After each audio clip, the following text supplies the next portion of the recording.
Assalamualaikum warahmatullahi wabarakatuh. Kali ini penulis mau membahas soal apa sih ini yang diharapkan dari modif CVT gitu ya.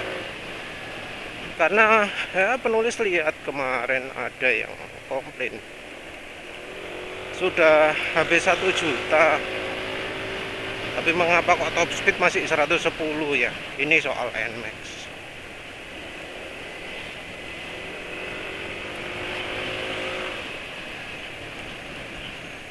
Apakah memang kalau modif 1 juta kirian itu top speed memang harus nambah?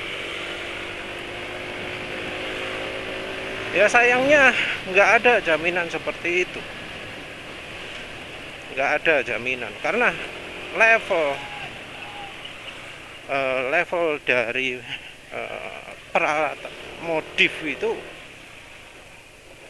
beda-beda jauh. Jadi yang namanya modifikasi kirian atau modifikasi seputar CVT itu harus sepaket ya. Nggak bisa dilakukan terpisah karena komponennya saling mempengaruhi. Jadi nggak independen. Nggak kalau diganti bautnya terus diganti rollernya terus akselerasi meningkat, diganti pernya jadi lebih meningkat lagi. Enggak, modelnya bukan bukan satu-satu seperti itu, tapi menyeluruh dan satu bagian mempengaruhi bagian yang lain. Jadi kalau yang namanya CVT itu istilahnya resep. Dan kalau komponennya standar, jangan harap hasilnya bisa mengalahkan yang custom. Yang custom pun juga gitu. Kalau pasangnya satu-satu dimatchingkan dengan komponen yang lain gitu ya. Jadi nuruti rekomendasi. Oh, rollernya yang ini, rollernya ukuran segini, terus pernya ukuran segini, tapi itu dilihat dari tempat yang berbeda. Nggak bisa, harus satu kesatuan. Jadi misalnya kalau mau pengen TDR ya TDR total, full TDR.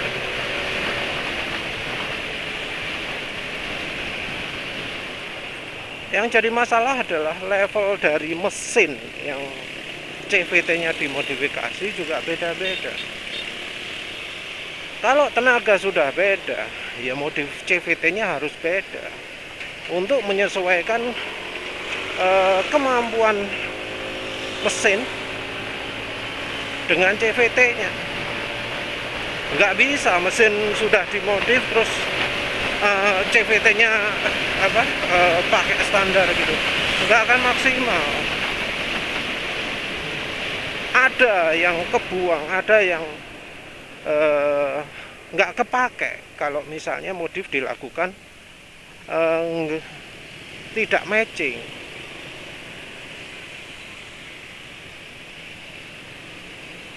Jadi gimana ya, semua itu butuh pengembangan sendiri-sendiri dan biasanya orang kadang nyuntuh orang lain gitu ya, nggak diperhatikan bahwa kondisi mesinnya beda. Jadi ada yang mesinnya sudah bore up 200 cc terus sharing resep CVT di copy paste, ya nggak bisa, pasti nggak akan maksimal.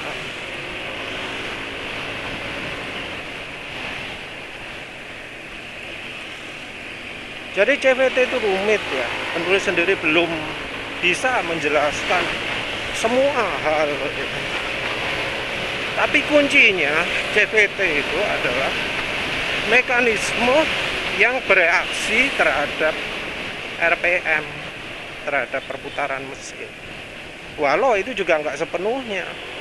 Perilaku saat gaspol beda dengan perilaku saat gas digiring, dicicil.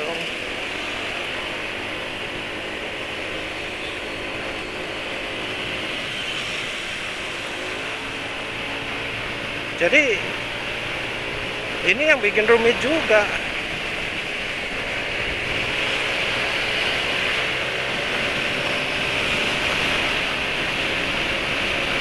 Karena ya akhirnya orang menilainya caranya beda. Harusnya cocoknya cuma untuk gaspol, tapi dipakai untuk menilai saat gasnya digiring juga. Nggak bisa. Gaspol ya gaspol, giring ya giring, nggak bisa jadikan satu.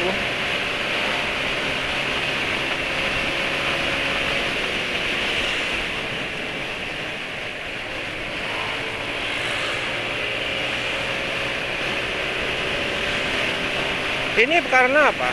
Karena CVT itu mekanismenya ditentukan oleh roller. Kombinasi antara berat roller, dimensi rollernya, dimensi rumah rollernya, per CVT, mekanisme di bagian per CVT-nya mau dikasih pelor atau enggak, mau dikasih sliding roller atau enggak. Nah, ini membentuk dinamika yang rumit banget.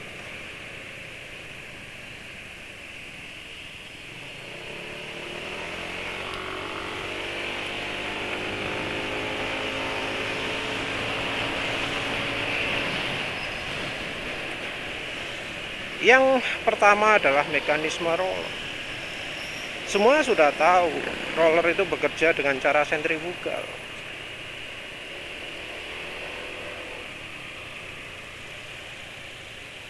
Karena sentrifugal dia akan menekan istilahnya apa ya, rumah rollernya sehingga jadi makin sempit.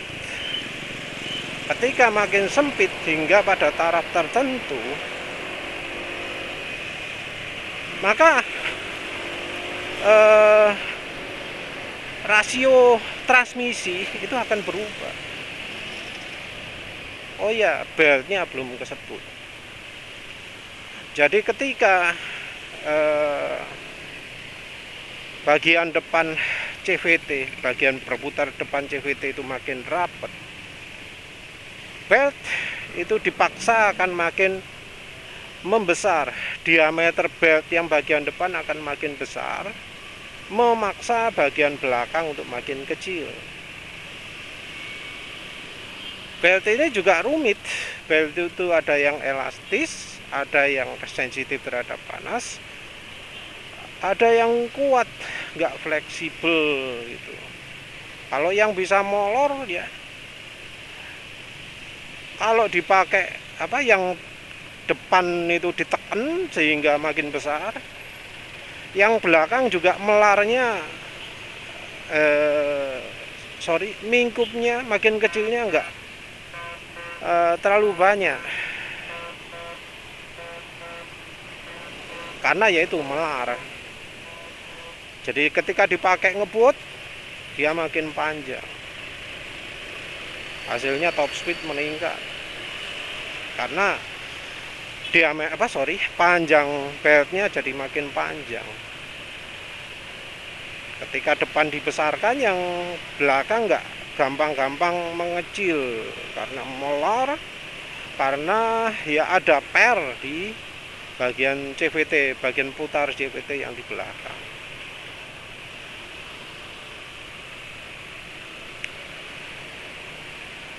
Makin berat, makin cepat yang bagian depan itu berubah. Walau sekarang juga ada cara yang selang-seling gitu ya. Ini sekian gram kombinasi bisa misalnya 13 gram dan 11 gram, tiganya 13, 3 lagi 11.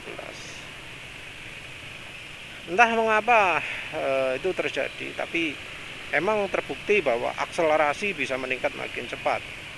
Mungkin karena bagian rumah rollernya itu jadi lebih cepat berubah,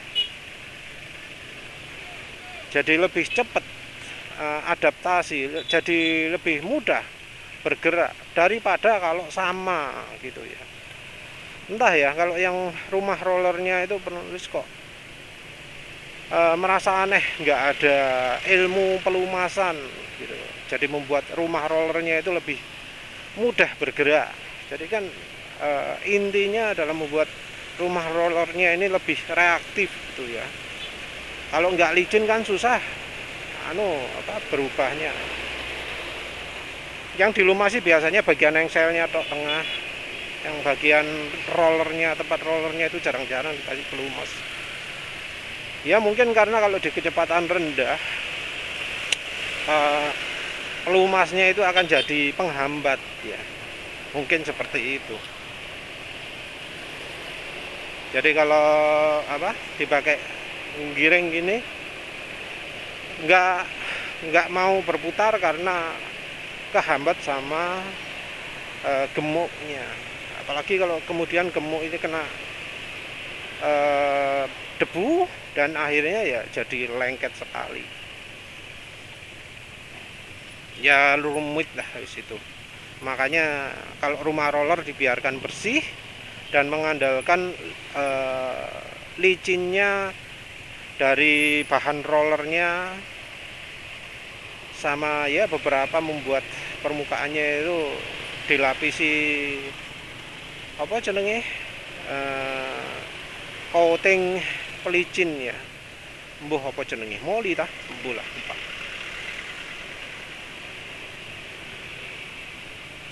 Jadi kan logam itu normalnya pelet toh ya, dikasih lapisan biar bisa licin yang lebih kuat daripada pelumas. Kalau pelumas kan kegesek-gesek terus habis karena pemakaiannya yang lama, belum lagi panasnya ya.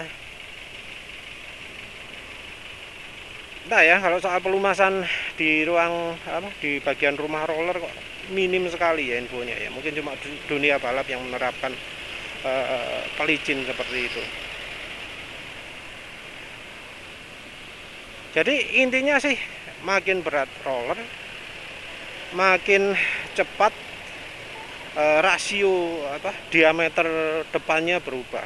Jadi makin cepat bagian depannya mengembang, makin besar diameternya.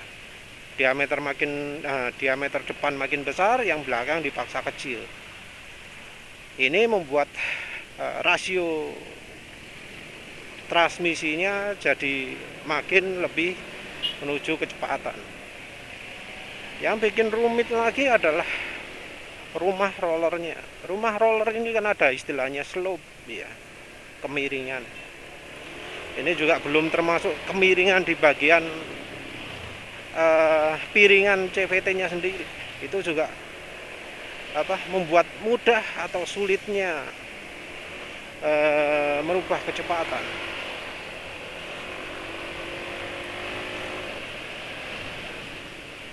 Belum juga lebar dari CVT-nya, beltnya ya.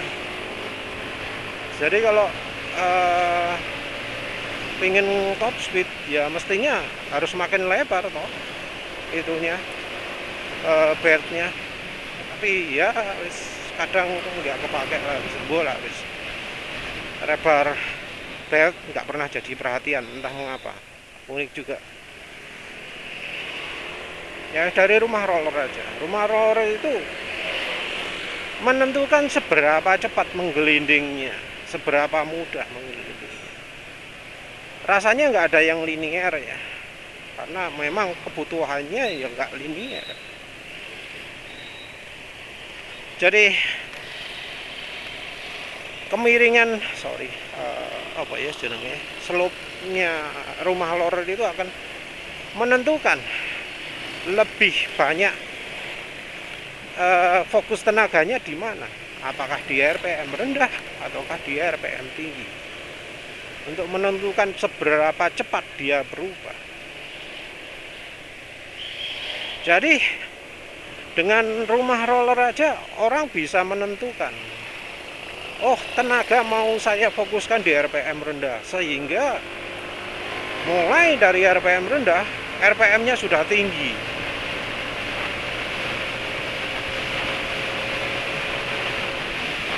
Gitu. Atau misalnya pingin sebaliknya, saya pingin ngejar top speed, yang bawah nggak usah. Gimana caranya di RPM tingginya, di kecepatan di atas mulai 90-nya,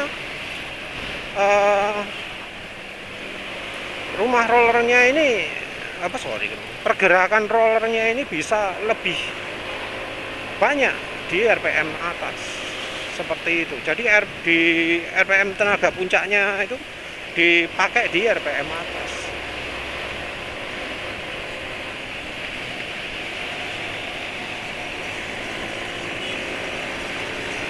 Terus soal RCVT juga, RCVT yang nggak sekedar asal loh.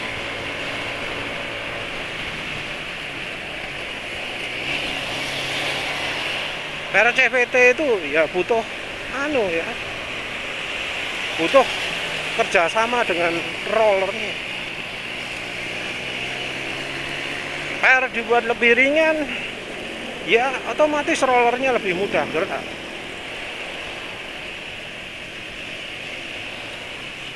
Tapi ya tentu ada efek samping, misalnya ya beltnya jadi longgar,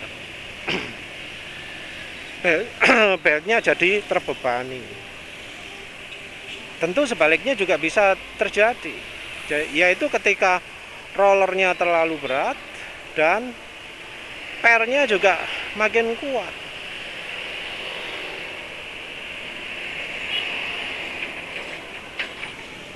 Maka rollernya ya jadi penulis salah ngomong.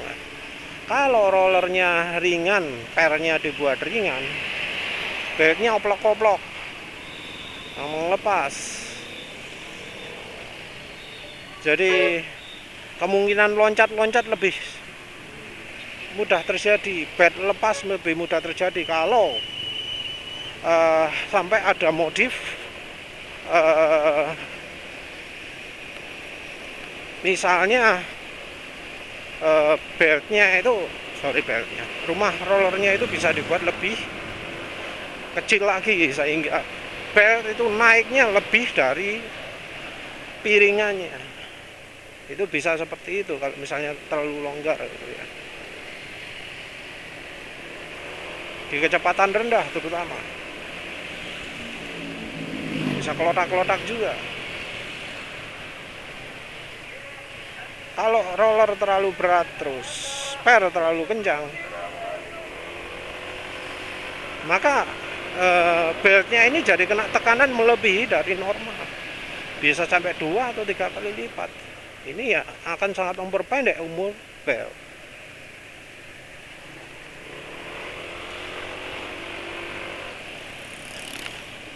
Terus per yang lebih kuat juga membuat perpindahan lebih sulit meraih top speed. Jadi per belakang lebih kuat itu akan menghambat top speed, karena di kecepatan tinggi kekuatan pernya ini jadi akan sangat kuat, terlalu kuat. Jadi kadang untuk suspensi untuk per itu lebih mudah pakai preload. Preload artinya pernya pakai yang lemah, tapi dibebani dulu, dibuat tekanan yang lebih besar dulu. Jadi diganjel pernya pakai pelor atau pakai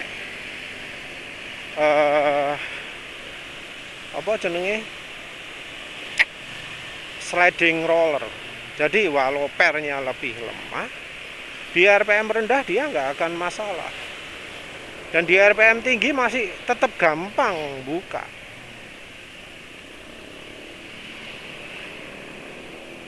Terus apa maneh? Per kampas ganda. Pernya, kampasnya yang membuat gigitnya itu. Kalau yang untuk per kampas ganda ini rasanya ya penulis merasa kalau untuk harian itu mengganggu ya. Menurut penulis kalau yang per kampas ganda ini cuma cocoknya untuk keperluan drag racing. Drag racing sehingga kalau apa jenenge buka gas sedikit nggak jalan, begitu sudah besar langsung jeduat, kampas gandanya nyakot ya. Terus langsung serut gitu ya, langsung gigit terus. Tapi ya kalau menurut penulis, kalau soal kampas ganda pernya ya sebaiknya ya jangan kayak gitu. Kenapa? Ya karena kampas ganda gigitnya jadi lemah ke apa rumah kampas ya apa jenenge. Yes, pokoknya antara kampas kopling dengan rumah koplingnya itu jadi kurang menggigit ya. Kurang menggigit.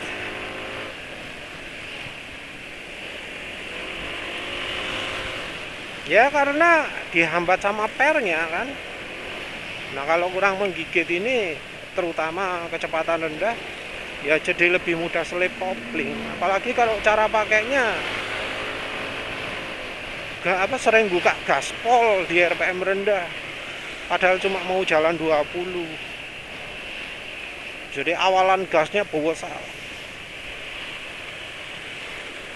Hasilnya adalah ya mungkin awal-awal jedak mantep, wah narik, wah nyentak, wah enak gitu. Tapi mestinya itu nggak akan terjadi lama. Kalau misalnya per kampas gandanya terlalu kuat, begitu kencang ya nggak bisa gigit terlalu kuat lah. Jadi kalau misalnya pingin modif per kampas ganda, baiknya cari solusi yang bisa memastikan kalau di RPM tinggi masih tetap gigit kampasnya. Jadi pakai punya sopo sliding roller gitu ya. Pakai desainnya sopo itu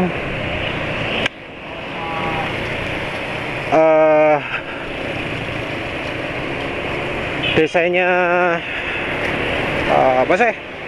Nanti penulis sharing lah namanya ya. Sing pakai plat gitu ya. Sing suaranya berisik gitu ya. Merincing.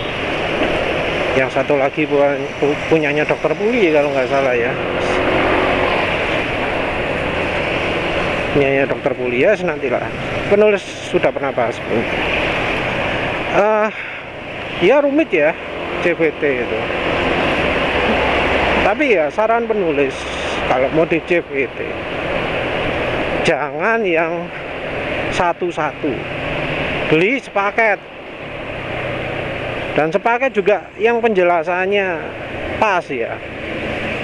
Sepaket untuk motor standar atau sepaket untuk modif sekian cc sekian HP gitu ya. Jadi ini paket untuk motor standar, modif CVT paket motor standar. Ini modif CVT paket